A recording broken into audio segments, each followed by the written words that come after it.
Welcome back, everybody. This is the EdUp Experience podcast where we make education your business. Co-founder Elvin Freitas is laughing at me because I almost got my own introduction wrong.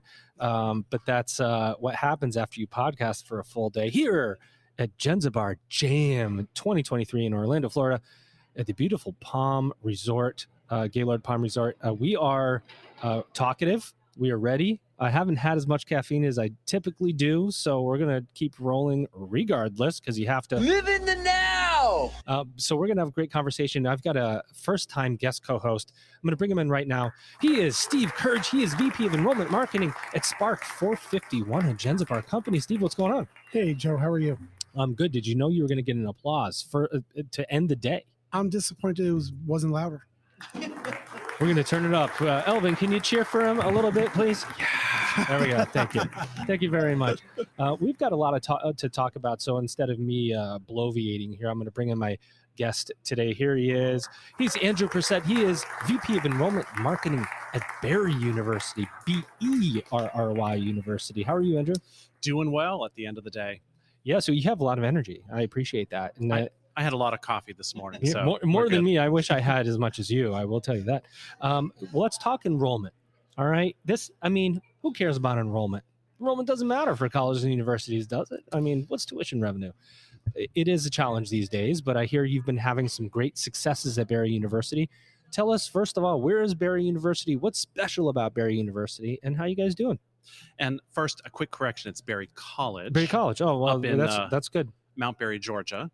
Did I say university? It says university on my sheet, for the record. That's okay. That's okay. All right. It was my mistake. It was a mistake. Yeah. Well, Barry College. We're going to correct that. But we're up in Northwest Georgia, up in Mount Berry, Georgia, and world's largest campus, 27,000 acres. We joke about our deer to student ratio.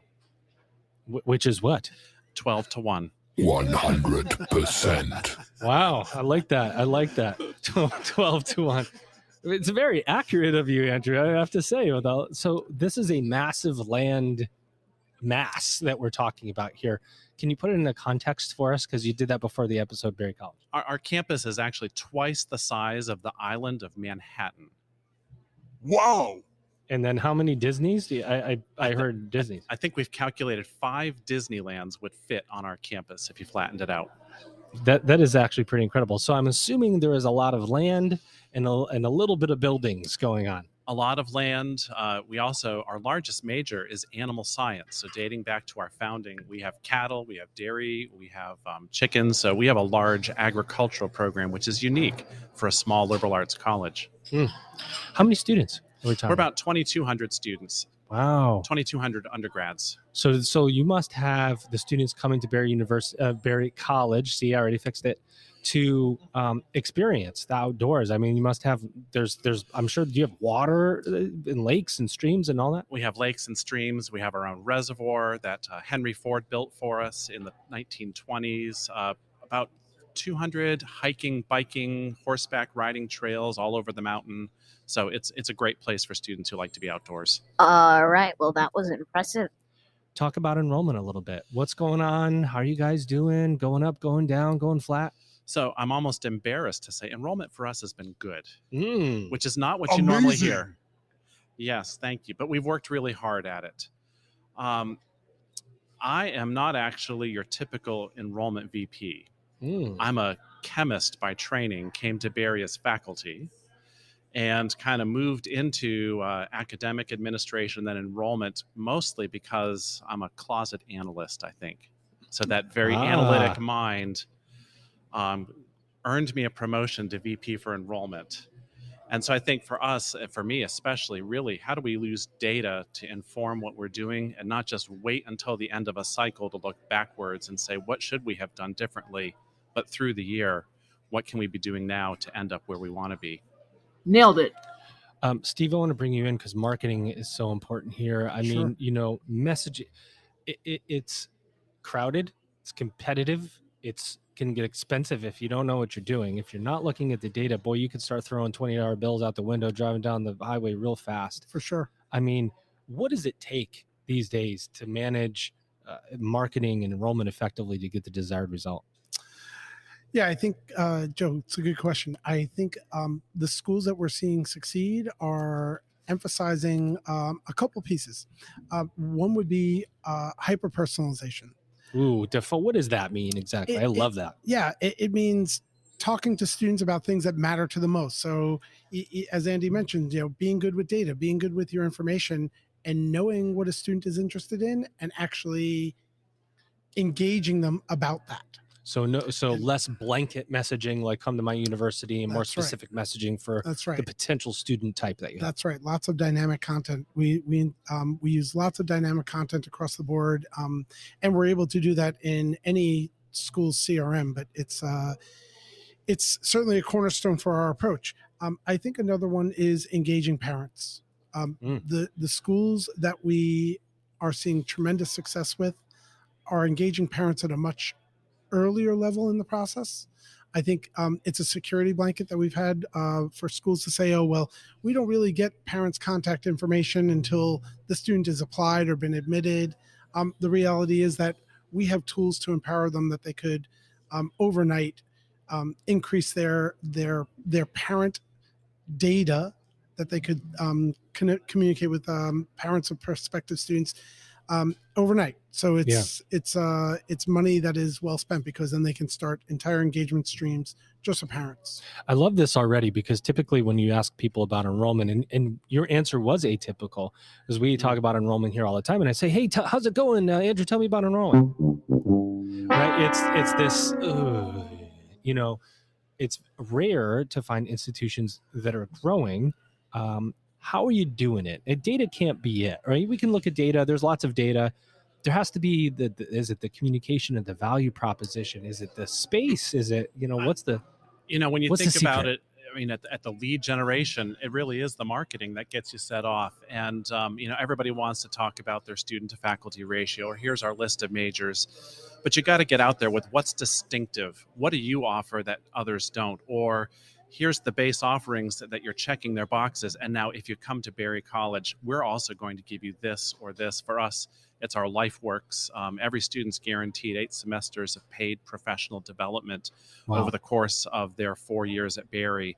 So when we really start to get into what are some of those and then somes, it gets people intrigued enough to want to come to visit, and then that experiential marketing takes over. And I think Steve's absolutely right. Parents, parents think private school, especially in Georgia, a state where the lottery scholarships cover tuition for the state schools. We have to work really hard at the value proposition, at what is it, and not just what are the features of Berry College, but how we can turn those features into the benefits, and how that benefit will really propel their student both at Berry and then once they graduate. So we do a lot of work there with our marketing team. Joe, I just want to jump in and say what Andy's saying really resonates, because the schools that we see succeed, the schools like Berry College where you see succeeding, they're embracing their brand. They're saying, hey, we know who we are. We're really good. Differentiators. We got a lot of things to offer students. The schools that we see with that little enrollment thing, I think they're trying to be something that they're simply not. They think they need to compete with aspiring schools. They think they need to compete in an environment, and the reality is it probably doesn't exist. They have a zone. They need to really own that brand and then build from there. You can transform a school. You can transform a school over a number of years, but this generation students want genuine. They want transparency. We have loads and loads of factoids. They love things that work. They don't like things that break down, right? That's why they love Apple. Yeah. They love genuine. So, and you can pick out the brands, the consumer brands that are genuine in them. Starbucks, I think, is a genuine brand. They love perceived quality, right? So, and those bonuses. And you hear Andy saying, we own who we are. We're really good at it, and we offer these extra differentiators, and students then gravitate towards it. Go ahead. I was going to say that term authentic. We hear that a lot from our parents. They read our materials, the students come to visit, and then what we're told is what they read, what they perceived is exactly what they experienced. It's exactly what they heard from students and faculty. So that authenticity. Of being yourself and not trying to portray yourself as someone else is critical. Nailed it. When we talk about college, we talk about messaging, and you guys are alluding to it, but it's not typical. And Steve, I'm going to ask you, and then Andrew, I want you to say how you did it. And that is, in a competitive space, you have to crystallize your value proposition, and then you have to put the add-ons in. A lot of schools will go about halfway. Like, here's who we are. This is what we do. And now we're going to compete with all these other schools around the area, and they're saying the same exact things. We change lives. We change lives. You ever heard that before? And it's like, so does every of the other 3,999 institutions in the U.S. What else? How do you, isn't that true that not all schools are really good at that right now, that there has to be some change? And then Andrew, how did you get everybody there? Yeah, Joe, I agree. Right. So it's about, I love the word cool. It's about finding what makes your school cool. I like that. And when you find out what makes your school cool, and every school has it, if I look at a Longwood University in Virginia, and at the beginning of the year, they give students scarves, and they have these scarves day, and it's like total, total student excitement and everything. And Oh, yeah. and that's their cool, right? They've got their cool factor. And even you heard Andy jumping it in and say, hey, you know what? We've got this animal science program. It's unique to us because we've got a 27,000 acre campus. We've got more animals on this campus than, our 10 other schools in Georgia. So finding out what's cool about a campus, digging in, finding out, discovering, and then promoting that. That's a good way to approach it, right? Because what's cool, you can then take that and you can message it, right? But you have to go digging for it. And if you have a staff that isn't used to communicating it, how do you bring that? There's change leadership involved in that, isn't there? There is. As about the same time I came on as the enrollment VP, we hired our first marketing VP. We had a public relations person, but Nancy Ruiz, who came from Turner Broadcasting outside higher ed. So she brought a firm in to do research. And I mean, they talked with students, they talked with alums, they talked with donors, they talked with faculty and staff. And what they came back with is, here are the 5 to 6 authentic things that we kept hearing over and over. You could probably do a little bit of this on your own, but having somebody come in, having a marketing person come in and do all that listening, and then tell you, okay, your distinctiveness is really, for us, it was mentoring and an incredible community of mentoring, and then the space that we're in and the life works and elements like that. And so to have someone sort of say, every college does some of these things, but you're doing them in a way that really we don't see elsewhere. So how do we lean into that? So now you talk about, we've got your chemistry and your history and your philosophy majors, but through this community of mentoring, and just learning, most of our freshmen would say they had 3 mentors who were helping and guiding them by the end of their first year. That alone, was something that just became very distinctive. And you realized, okay, that is us. Let's lean into that, because that's where the distinctiveness comes from. Yeah, that's interesting that you say that, because it is eye-opening when you have somebody outside your institution sometimes come in with fresh eyes, because they have a way of framing something. You go, well, can that be right? Students said it, and if you do it internally, sometimes you go, oh well, yeah, but it's this or it's that. But when it's somebody from the outside, they really kind of ring your bell a little bit. I think that's an important part of what marketing is, right? Being able to look at things across with authenticity, and accept the reality of the situation. And this is you'd like to segue. The reality of this situation is higher education is under attack. It's under attack. Its value is under attack. There are multiple ways for people to experience learning outside of a university now, all of which come with varying degrees of validation, of rigor, of understanding. Even there isn't a lot of understanding around the credentialing space. I think Credential Engine shows 1.1 or 1.2 million credentials. How do you sift through those? I don't know. What's your take, Andrew? We'll start with you on what's going on out there right now, and how do we work through it? I'm not even sure what the question is, but I think you know what I'm asking. Yeah, there is a lot of negativity around higher ed and its value. Costs are up, certainly. For me and for our team, I think, for one area, for example, thinking about first generation. I'm a first generation student, first in my family to go to college. Great potential and great students in this population, but they don't have a lot of the guidance. They don't have the knowledge to know how to navigate. And so just thinking, okay, a student like that who doesn't have someone to push them or propel them or to say, you could really be this, or you can go much farther than you think. I think that's part of the benefit that a lot of the smaller colleges like Barry propel, is you can take a student like that and you can really mentor them and propel them to places where they would not have gotten to on their own. And the danger is the public coming in or whoever saying, you know what, you don't need that first gen student. You don't need to go this other path. And you wonder, what does that do to their family and community years down the road? I think, for us, there's the enrollment metrics that everybody holds us to, but really it's transforming one life at a time is what we talked about, because you're taking someone on a trajectory and hopefully improving that trajectory for them with all the opportunities that you can provide.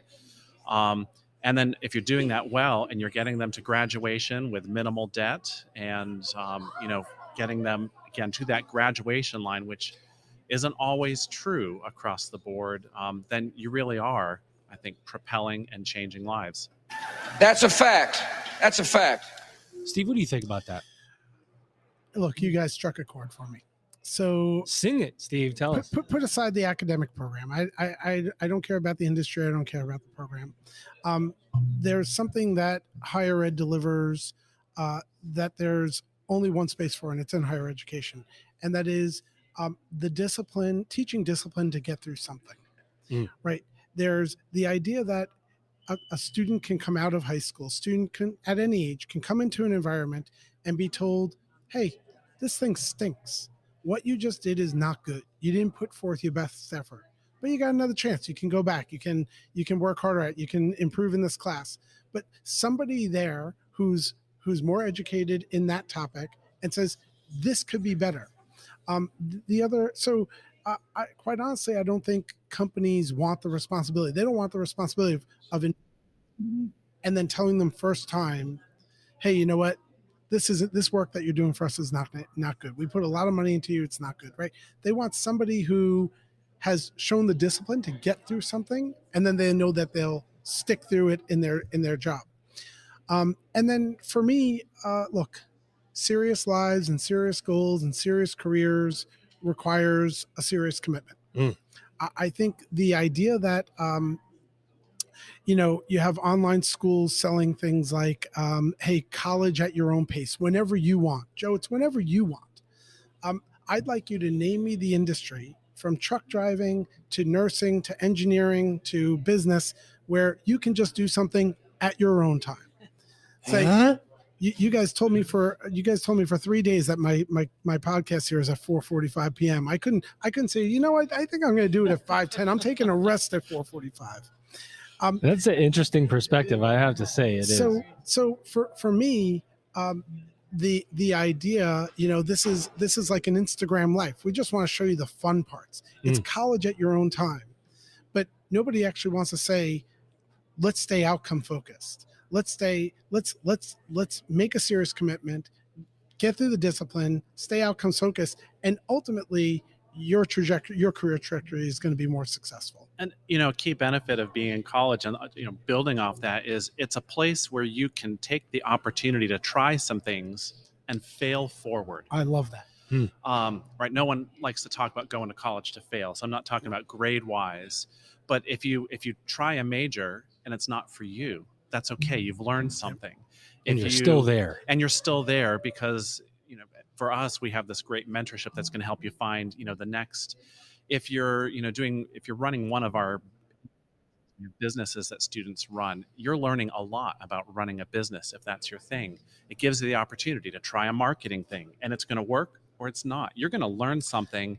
And so I think you have this wonderful set of guiding hands and guarding walls in college that give you that opportunity to just try things and to learn both from your successes and the failures. You never get that again. I agree, and I even go so as far as to say that it could be grades. You could fail a quiz, you can fail a test, you could do poorly in a writing paper, but guess what? You can come back and get them. It's not the end of the world, right? So that is college, right? That's about discipline right there. Bullseye. I knew I'd get that. Yeah, I was waiting for that moment. You guys, this has been absolutely incredible. Andrew, I want to give you the last word and tell us anything you want to say about Berry College, anything you could think of, anything coming up, academic programs, people you want to recognize, whatever you want to say. Open mic. Just to say, it's an amazing place. If you haven't been there, you should come. I'll give you a tour personally. Anybody who comes, give me a call. Idea. I'll give you a personal tour. Come for the campus tour. Come to go for a hike up to the House of Dreams on the top of Lavender Mountain. That sounds nice, by the way. Yeah. Martha Berry founded the school in 1902 when there were no community colleges. And so it was a place for children of the area to come and have their lives transformed. And so for us, that mission is just important today as it was in 1902, and we take that very seriously in the education of all of our students. Well, I love this conversation, and I loved the moment that this gentleman got on Soapbox. He's Steve Kirch. He's VP of Enrollment Marketing, Spark 451, a Jenzabar company. I loved it, Steve, I loved what you had to say. It was a very interesting perspective, particularly when you took how you go for your education and how you'll go to get a job. Yeah, you won't get to take your ear away all the time. It's a very important point. And the real insight came from our guest today. Your guest, here he is.